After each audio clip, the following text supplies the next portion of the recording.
Abuja. Good morning, good morning, good morning, good morning, good morning. It's a beautiful day. It's a beautiful day. How are you guys doing? All right, it's me again, Martin Olalekon, and I want to welcome you once again to Fighting Poverty with Olalekon Martins. So, like I said, it's a new day. How was your weekend? Hope you enjoyed your weekend. Hope it was great. Hope you won the fight against poverty. You know, the fight against poverty, the weapon we're going to use to fight poverty, they are not carnal weapons. No, we don't need the machine guns. We don't need the bulletproofs. We don't need all of that. We don't need ammunitions. It's here. It's just connecting to a system that is capable of taking poverty out totally, and that is the system I am bringing to you. Like I said, my name is Martin Olalekon, and I am a member of the Keja Chamber of Commerce, Industry and Agriculture, also known as the Poverty Fighter Squad. You know, we have been able to take a whole lot of Nigerians out of poverty, and your case will not be an exception. All you need to do is join us, be a member of our squad. I would like to let you know that we train every Tuesdays and Saturdays at 12 o'clock here in Abuja office, number 3B, Ogun Street, Area 2, Gariki, Abuja. In our Lagos office, we train every Wednesdays and Saturday, same time, 12 o'clock. If you're the busy type, you can always join us online, because we're going to be sending links out where you can also join us online. So today, two persons are going to be talking to us today on their poverty experience, how it has affected their community, and how they have been able to fight it out. You know, the first person I have that'll be talking to us about a poverty experience. She's a young CEO. She's a content creator. She's a writer.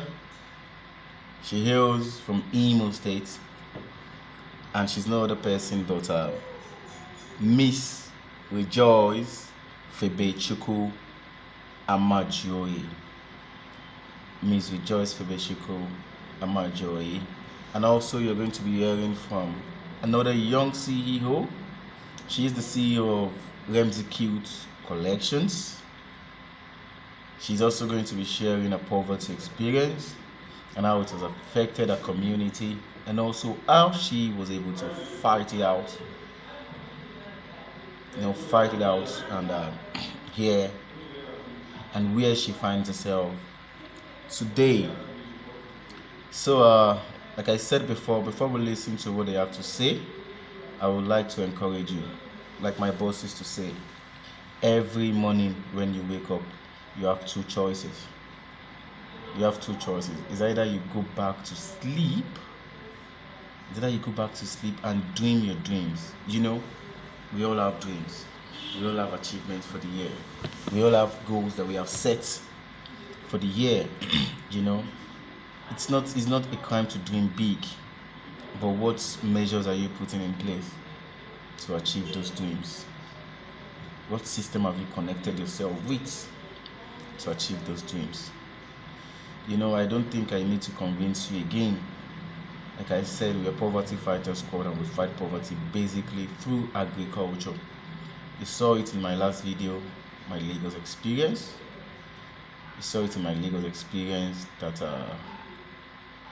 that poverty can actually live.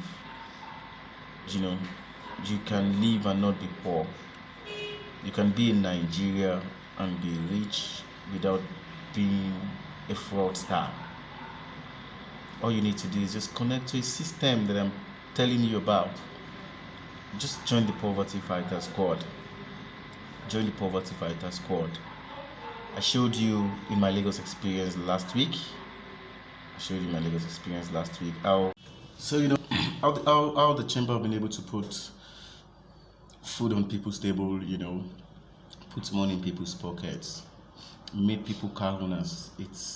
I'm not saying it because I have to say it. You all saw it.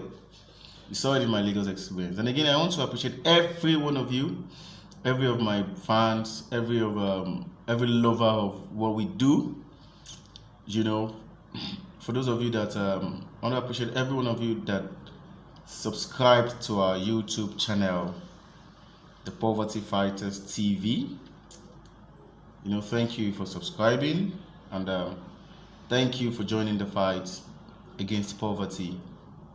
Also, those of you that watched my Lagos experience last week, I want to say thank you to you. I hope you enjoyed my Lagos experience because I enjoyed it. It was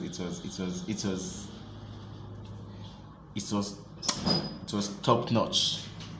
It was top notch. So, uh, right now, like I said, we're going to be listening to Miss Rejoice Febechuku Amajoyi. Let's listen to what she has to say about her poverty experience, how it has affected her community, and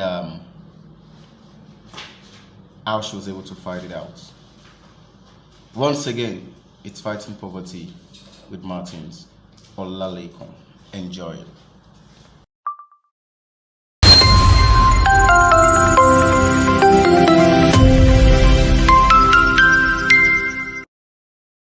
Hello, good afternoon, everyone. My name is Rejoice Febechukwamajui.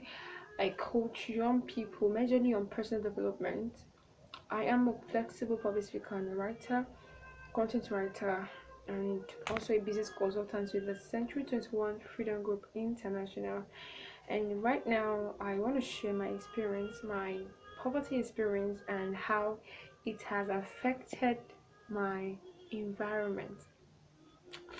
Well, I could tell you I've experienced poverty. I've experienced poverty. Yeah, there were times where we had no food on the table. There were times where we had to struggle, eat once a day, eat watery soup, peppery soup, just because food wasn't there. Money wasn't there. Alright. My daddy was a petty trader, my mom was a teacher, a primary school teacher actually. So I have big siblings, alright? I mean, we are not in number and I'm the eighth child. Then, back then in the village, I remember when we do farm work basically. Farm work basically to place food on the table, not because of the money, the stipends they pay my mom or dad, you get. But then, I won't say we were poor. I wasn't poor with a golden spoon, but I won't say we were really poor because we could provide food and it only happened because there was agriculture was there for us. We had farmlands and we farm on, cultivate and place food on the table. We even had to sell some of the items just to in exchange of money to sort out some other issues as well. Yeah, I remember making that broom, producing broom, yeah, using sweeping your houses. I did all of that back then. Okay, and fast forward to when I was staying with my sister. um I went to stay with her when she gave birth, and then her husband was doing well. He was a manager in a company, in a paper company, and then paper mill company actually. And then she was not allowed to work. She was not allowed to work because there was money. The husband thought, there's no need to work, babe. I'm working. I have all the money. You can just take care of the house, run the house, and everything. It was just like that until it happened. Life happened to them. The company he was working, that's my brother-in-law. The company was working with had issues and they went bankrupt. Okay, and then the company folded finally. My brother was at home figuring out how to assist the family and everything. Poverty hits us again. Yeah, so my sister was struggling with cooking food because there was no money at all. The money was drained. I can tell you, I remember how we lived life then. It was really, really funny. There are things when we remember today, we get to laugh and forget about everything. But then we struggle with food. And this time around, there was no land to farm on. Okay, there was no place to get food. Don't know if you understand. And that experience was one that left me a lot of lessons. The one that made me start thinking as a matured girl, even though I was little then. So it was really, really horrible. When you have to wake up with an empty stomach and you don't even know how your day is gonna be like. There's no hope of getting food, buying things on credit, not knowing when to pay back, all of those things. Now, is it really what really caused the poverty? What happened? Like, how did it affect us then? It affected the education, the good education of my nephews and nieces. Okay, it's affected a lot of things. It's affected our health because we weren't eating well and a lot of things that was happening. It caused insults, yeah. It caused embarrassment a lot of times, and that was it. So that experience has really left me with this mentality of get always placing your hand to do something that would help you tomorrow. And then I've worked with an agri-based company before.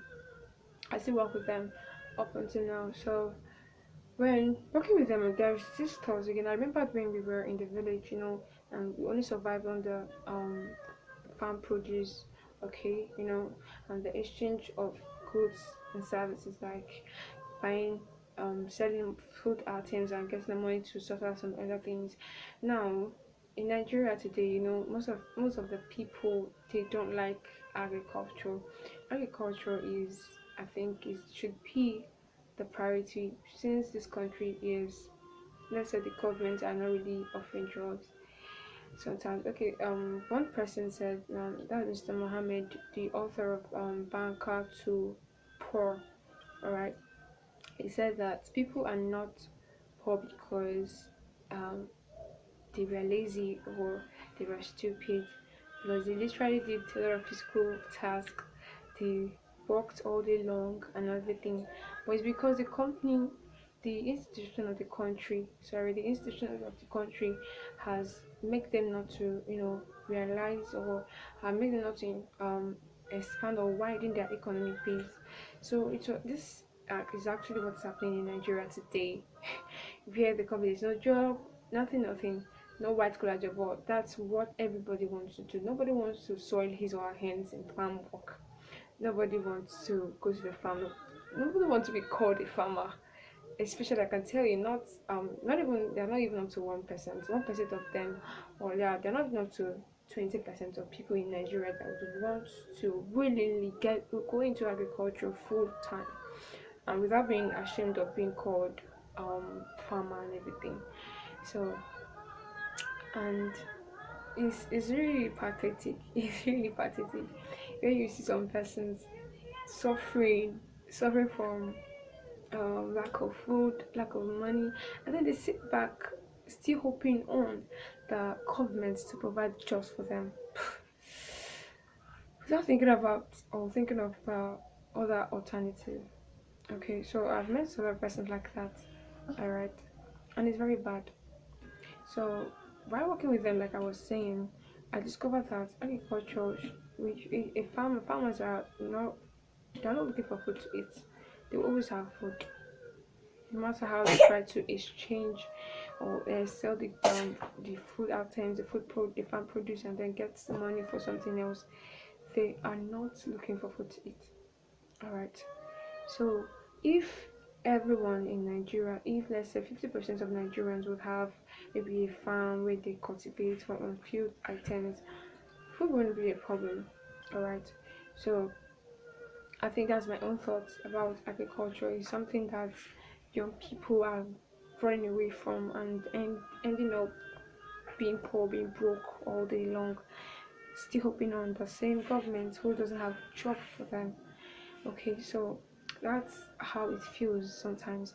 And I've seen people around, I've seen beggars around, and it gave me a lot of concerns. Like these guys, not that they were yeah, there are some who are not really okay. There are disadvantaged, all right, people that they they may not be working, they might be blind and all that. It's quite different from seeing people who can walk, seeing people who can see, people who are like they are not deformed in anywhere.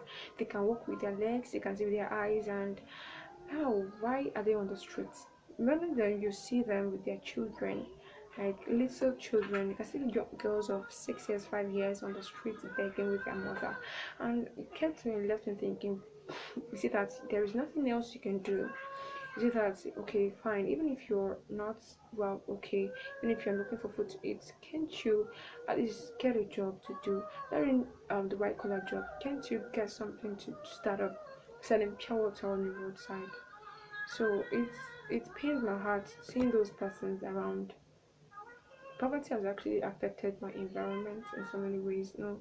When I see people who are struggling to, eat, who are struggling to pay bills and all that, it gives me concern. It gives me concern. So I think it's something that everyone had to make decisions. Like I don't want to be poor. I don't want like you expect something to happen. I don't want this to happen to me, and this is what I'm doing now to eradicate that, to stop it from happening. Alright. Well, this is an impression, my experience, and telling you how it has affected um my environment. Thank you so much. Maybe you'll see some other time.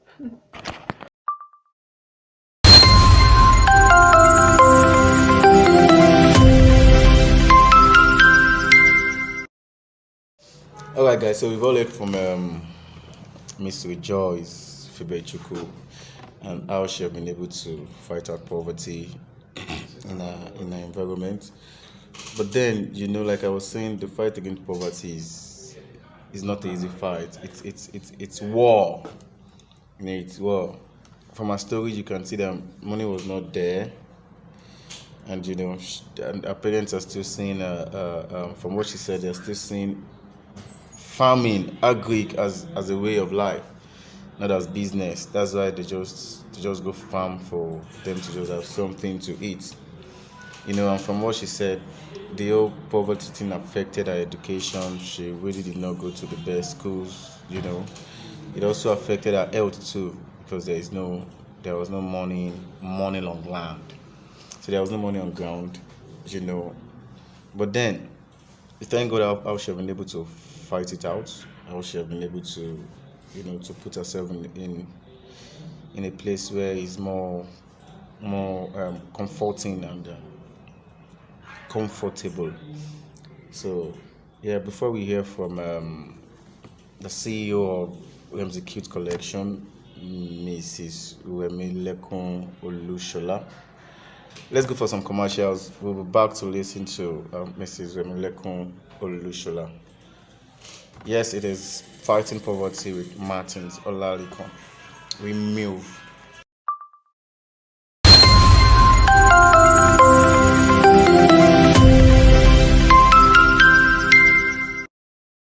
Are you ready? The long-awaited and most talked about Christian talent hunt is here again. The Endowed for Christ Challenge. Would you like to use your talent to promote the gospel all over the world? Music, dance, poetry, comedy, and many more.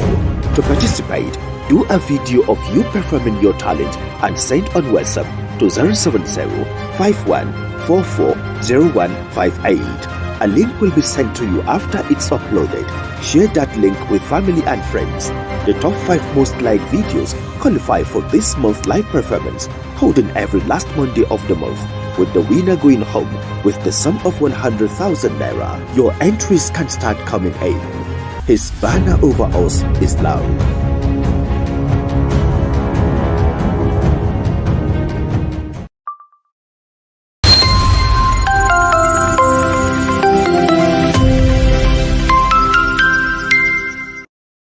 Hello, Abuja.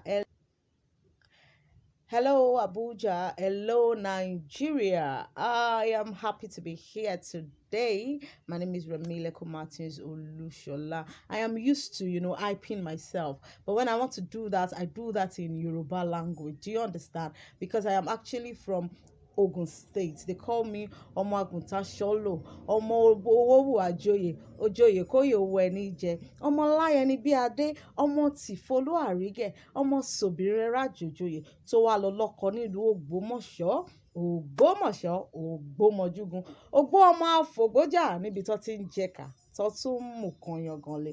Well, for those of you who don't understand Yoruba, I'll see you in camera. I'll see you in camera.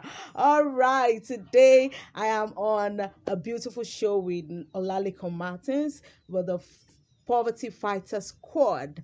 And you know, poverty is more or less like a normal thing in Nigeria these days because we don't have the middle class anymore. It is either you are rich or you are poor.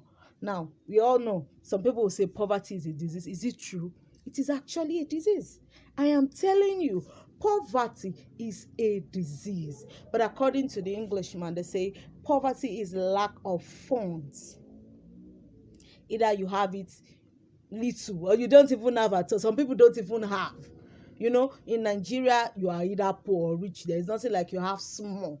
And that is why we have a lot of atrocities that are being committed by youth today, even by adults. We know, we've heard of people who have killed other people, killed children, killed boys, girls, used their head for money rituals. Some are caught and some actually did it and they went scot-free. Why? Because poverty is now the order of the day and people want to break forth from it. So let's talk about poverty. What is poverty? Poverty is lack of funds, lack of resources. When you need 10 naira and you cannot get it, it is poverty. I am telling you. I personally don't believe that it's when you have 1 million, 2 billion in your account, that is when you are rich. No, I believe that if you need 200,000 and you are able to get that 200,000, you are rich. But let's assume you can't get it. Yes.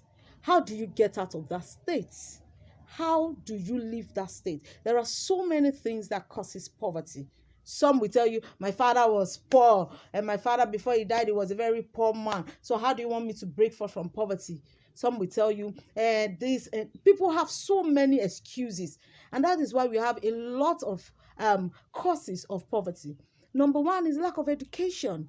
Lack of proper education. And in Nigeria now, if you don't have money, you cannot be well educated. That means you cannot go to a good school. If your parents cannot afford to send you to a good school, then how do you want to be educated? How? That is another cause of poverty. Another one is lack of diversification of the economy. Nigeria as a whole is a very rich country. It's a country where both the rich, both the young and old are supposed to be living large and living well. But what? We did not diversify in our economy. What we are doing is petroleum. What happens to agriculture? And that is why the Poverty Fighter Squad are here to help you. Now, some 2 months ago, they came to my area. I actually stay in one of the suburb area in Abuja. And then they were able to enlighten so many young people.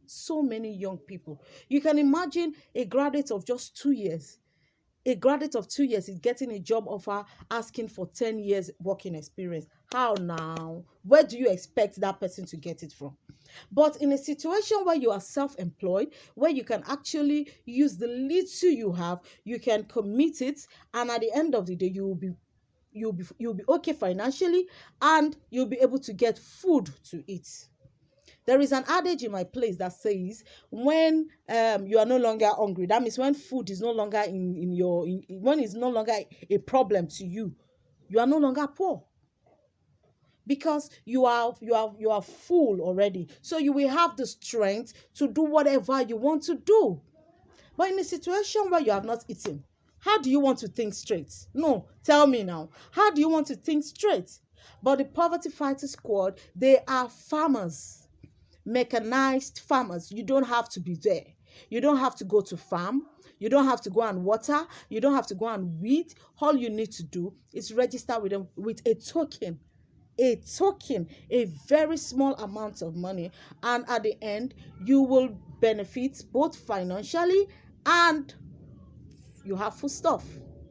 You have for yourself, you have for your friends, you have for your neighbors, even for your enemies. And when you are fed, now, when you are fed, you'll be able to do things that you cannot even imagine that you can do. Okay, like I was saying the other time, they actually came to my area and they were able to enlighten some young graduates that just finished their NYSC, and they were, when you just finish your NYSC now prouding time, you'll be prouding because you still have some little. And I can remember when I finished my NYSC, we were paid, was it 2 months salary at a goal or 3 months salary? So with that, you'll be able to do what? To register with the Poverty Fighter Squad.